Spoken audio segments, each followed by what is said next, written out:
Selamat siang, poros dulur semuanya. Siang ini teman-teman BBR, RKBBR berkunjung ke Sukolilo.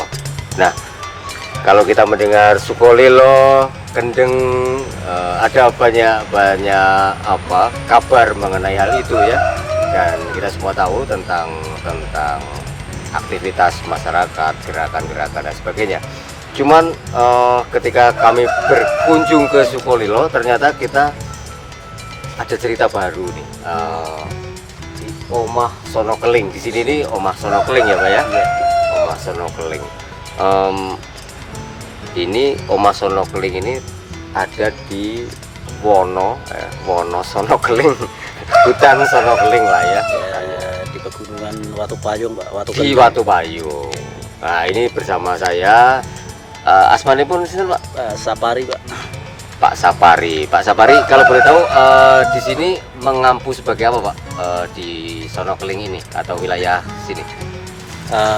Sonokeling ini dulu awal-awalnya kan kayak hutan terlantar gitu Pak ya. Nah, akhirnya lama-kelamaan itu kayaknya kok layak dikelola untuk belajar kita bersama ya, adik-adik ya, bapak-bapak, tentang mengenai lingkungan Pak. Jadi lingkungan ini kan ya setahu saya itu di mana-mana kan hutan itu makin habis ya kan. Kalau kita dan saudara-saudara itu tidak ada kepedulian, nantinya semua akan rusak. Makanya saya nimbul inisiatif supaya gimana ya pegunungan Kendeng itu supaya kembali hijau lagi gitu ya. Jadi tidak menimbulkan banjir segala macam.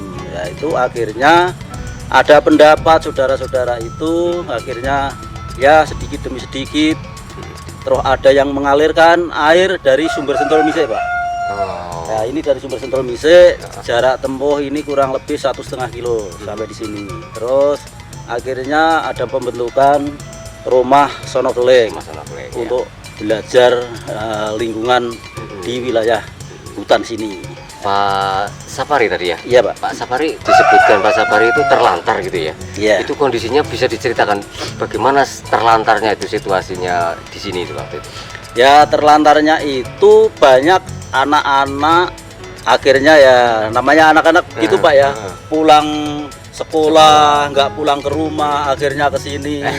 Mau masuk sekolah nggak mau masuk, akhirnya ke sini ya, pada pacaran entah kemana itu.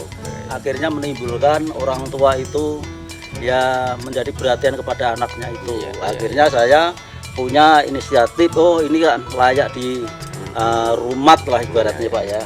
Artinya sebelum diopeni begitu masih tidak ada orang yang berani ngeloke ketika ada anak-anak muda kumpul di sini begitu ya? Ya nggak ada yang berani Pak, karena ini hutan ini kan ya hutan namanya siapa sih yang istilahnya yang rumat atau yang openi itu nggak ada ya kan. Akhirnya mereka semaunya saja.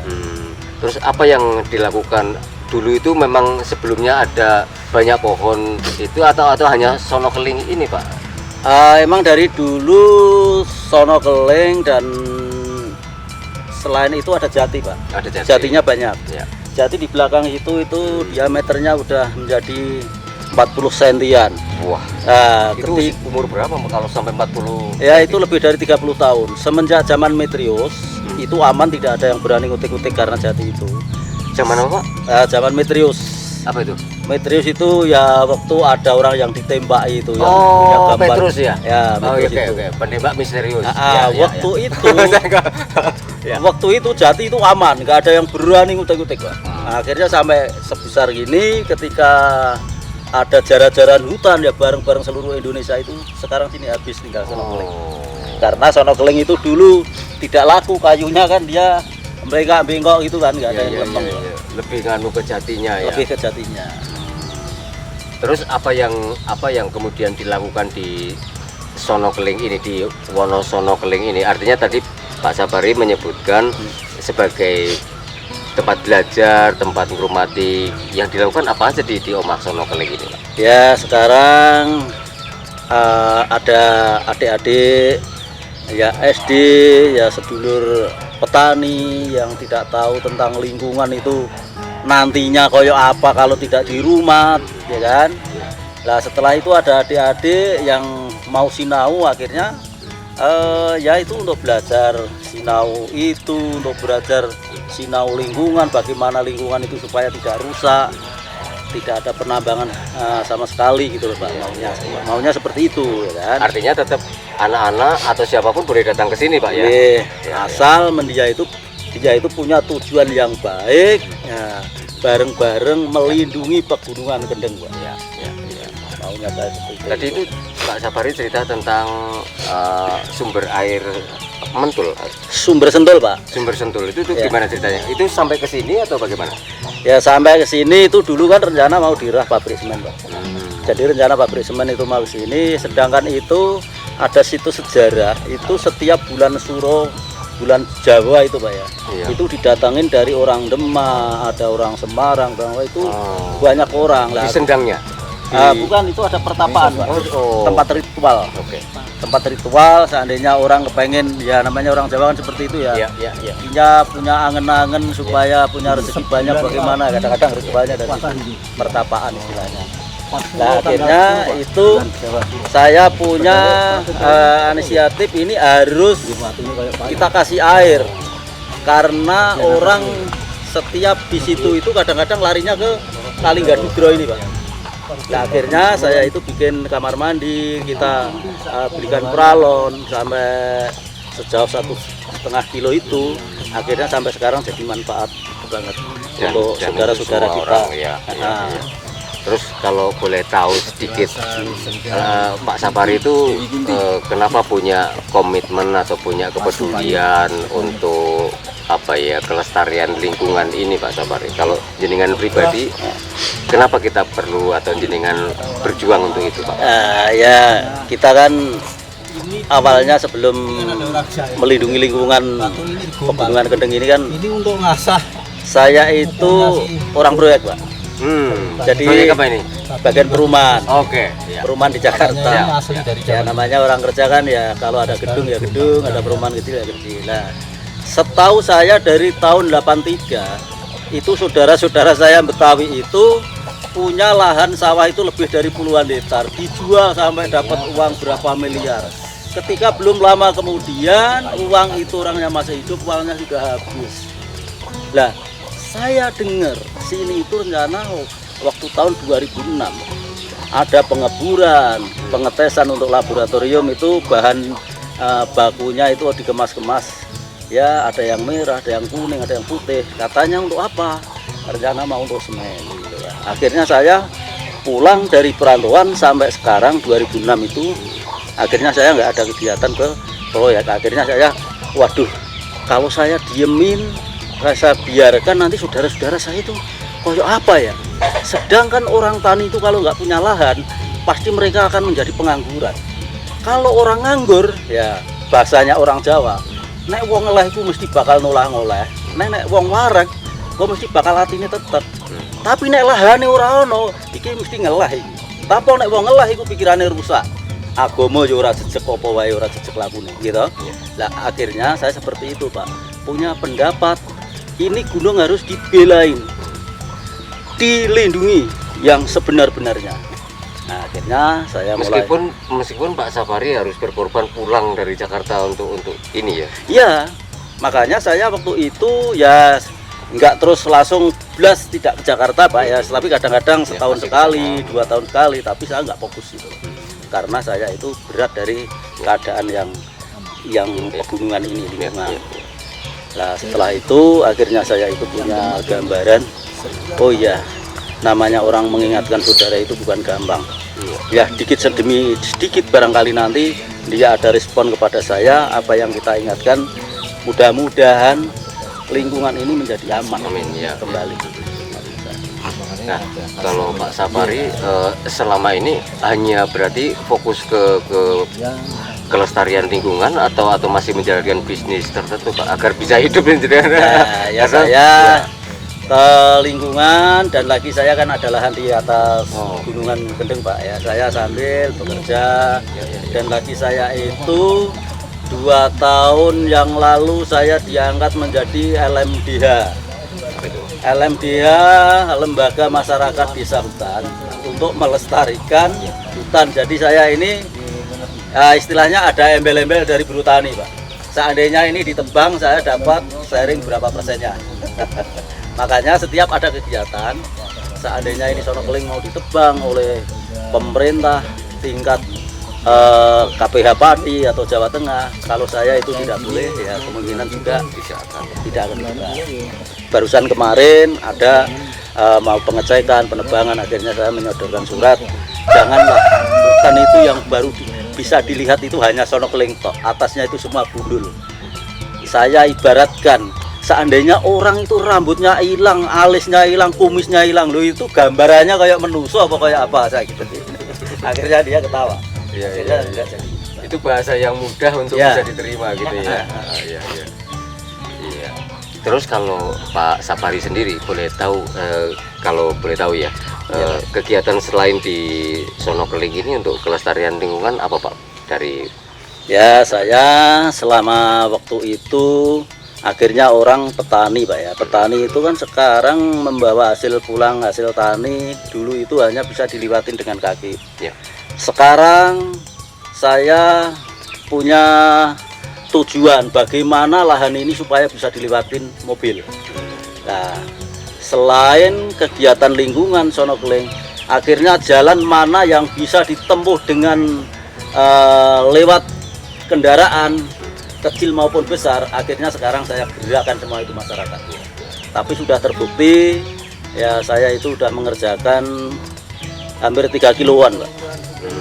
Di sebelah timur Dan Dukuh artinya Musik sekarang bisa dilewati. sudah bisa, Pak. Ya, iya, iya. Jadi orang pengangkut tani akhirnya udah melalui dari mobil, hasil panen kayu jati di ladang itu udah lewat dari mobil. Itu emang dari gerakan saya, tapi yaitu apa ya namanya, orang kampung itu kan gotong royong, ya kan, setiap minggu kadang-kadang itu gerakan kerja bakti 2 kali.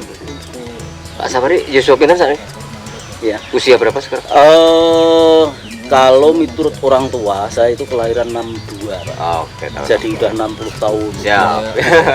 Sampai ke Ya, atas. terus dulu sebetulnya bendera. kalau kita Bisa ngomong masang soal bendera di apa nanam tanduran tanaman gitu, apalagi yang kayu begitu kan tidak hanya 1-2 hari, 1 bulan, 2 bulan, 1 tahun, 2 tahun bisa dipetik hasilnya. Iya. Demikian juga ketika kita woro-woro mengabarkan, mengedukasi teman-teman untuk sadar lingkungan juga tidak sekarang diajari sesuk njur sadar misalnya, terus kemudian berbuat, kan juga tidak semacam itu. Itu kan butuh waktu yang lama ya Pak ya. Jenengan gimana untuk meyakinkan bahwa kita akan semua memetik hasilnya, dan mungkin juga anak cucu kita kan ya, Iya. belum tentu kita yang melakukan kemudian merasakan hasilnya. Itu bagaimana menurut Anda? Ya, kalau saya itu anak-anak itu saya kasih gambaran. Dan kayu, tanaman kayu itu satu, kita untuk melestarikan sumber mata air di pegunungan. Keduanya, supaya tidak ada erosi banjir. Karena apa? Sumber itu kalau tidak ada kayu, ketika ada hujan pasti air jatuh dari atas akan larut, bablas. Tapi ketika ada kayu, pohon-pohonan, nanti air itu akan meresap menjadi sumber. Ketika musim kemarau, kamu akan dibantu melebihi dari bantuan pemerintah. Contoh kayak gitu. Sekarang air wis diibaratkan dari zaman Mojopahit sampai sekarang, air tanpa beli bersihnya luar biasa. Tapi ketika baru gundul berapa tahun, bapak-bapak itu atau adik-adik itu sudah tahu kan sendiri bagaimana rasanya sumber itu mati atau semakin mengecil, atau ada juga yang hilang. Dan kita harus beli air. Nah, kita harus beli air.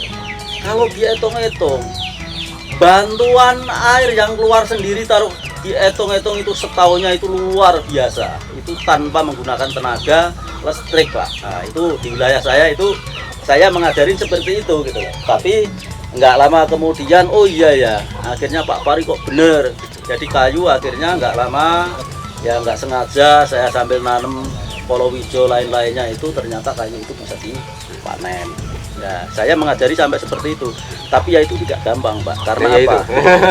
Tidak gampang, kadang-kadang orang, apakah kayu itu sampai 10 tahun, 20 tahun itu baru bisa dipanen? Nanti kalau saya Nah, iya. makan bagaimana? Makan namanya orang. Orang itu ya butuh kayu, ya butuh air, ya butuh pangan. Seandainya ada kesempatan tanah sedikit bisa ditanami, kenapa didiemin? Kamu juga nggak ngerumat setiap harinya. Akhirnya namanya ngajarin orang SDM-nya Beda-beda ya. beda-beda ya, akhirnya ya dia makin menurut gitu, Pak. Akhirnya dia makin menurut. Ya saya anggap ya terima kasih atas pendidikan saya, walaupun saya itu, tapi saya itu gini ya, jadi kita itu membuktikan dulu gitu loh. Itu. Ketika saya belum membuktikan, Orang mereka belum percaya. itu nggak percaya. Ya, ya, ya, ya. Saya dulu punya lahan ada 6 hektar, Pak. Saya tanamin kayu, ternyata saya merantau di Jakarta, kayu itu setelah kita pulang dari Jakarta membutuhkan uang, entah kayu lah berapa, akhirnya bisa kita tebak, kita tanami lagi. Dan artinya sudah Sudah membuktikan juga Ya, sudah ada contoh tapi Ya. ada bukti yang nyata. Ya. Pak Pari, terakhir barangkali saya kepengen Pak Pari memberi apa ya, karena saya tahu tidak hanya di Kendeng sebetulnya yang Yeah. terdapat eksploitasi gitu ya, ada di wilayah-wilayah yang lain. Saya kepengen Pak Sapari memberi semangat untuk mereka juga yang sedang bergerak saat ini, atau untuk kita-kita yang masih belum sadar nih tentang kita mestinya harus menjaga hutan, menjaga lingkungan gitu. Monggo Pak. Ya, kita itu yang orang belum sadar itu memang kita kasih contoh sedikit, Pak. Sedikitnya itu sudah namanya orang sekarang, orang bodoh dipinterkan. Kalau sudah pinter itu mau ngapain? Tapi kalau sudah pinter, pinter itu kan bisa mengelola segala macam. Gambaran yang tidak bisa dilihat itu bisa dibuktikan dengan nyata dan bisa diambil kesimpulannya. Apalagi barang yang sudah ada wujudnya. Contoh kayak pegunungan. Pemerintah sekarang sudah memberi kelonggaran, silahkan digarap. Tanaman jati yang penting ada, itu untuk menjaga lingkungan sekitar. Dan hasil jagung padi bisa untuk penghasilan kamu sendiri itu. Nah, akhirnya itu ada pendapat dari pemerintah seperti itu. Dan lagi saya sebagai selaku LMDH, akhirnya saya ikut mendidik sedikit-sedikit, Pak. Dulu itu gundul, tapi sekarang setelah saya menjadi embel-embel LMDH 2 tahun, jadi sekarang udah mulai ketanam lagi, Pak. Orang udah mulai sadar ya, namanya orang ibarat punya penyakit. Kalau orang Jawa ngomong namanya borok, itu kalau sudah parah itu emang diobatin agak susah. Emang nggak sekali bisa langsung sembuh diobati. Makanya sedikit-sedikit saya itu punya gambaran seperti itu. Jalan sudah kita bikin ya. Terus sumber mata air apa yang bisa diperlukan, harus kita bareng-bareng bagaimana menyalurkan air itu supaya tidak kena beban dengan tenaga listrik. Ye, matur nuwun Pak Sapari. Saya kira kita apa ya, bangga kita punya Pak Sapari, dan saya percaya ada banyak Pak Sapari yang lain di daerah-daerah yang lain yang juga berkarya, berjuang untuk kelestarian lingkungan. Saya setuju bahwa alam ini yang diberikan oleh Tuhan itu sudah memberi kita semuanya sebetulnya. Tinggal bagaimana kita mengelola, memelihara semua itu agar tetap asri, tetap awet sampai anak cucu kita. Kira-kira begitu. Gitu ya Pak ya. Matur nuwun, sampai ketemu lagi di channel RKPBR. Nuwun. Nuwun Pak.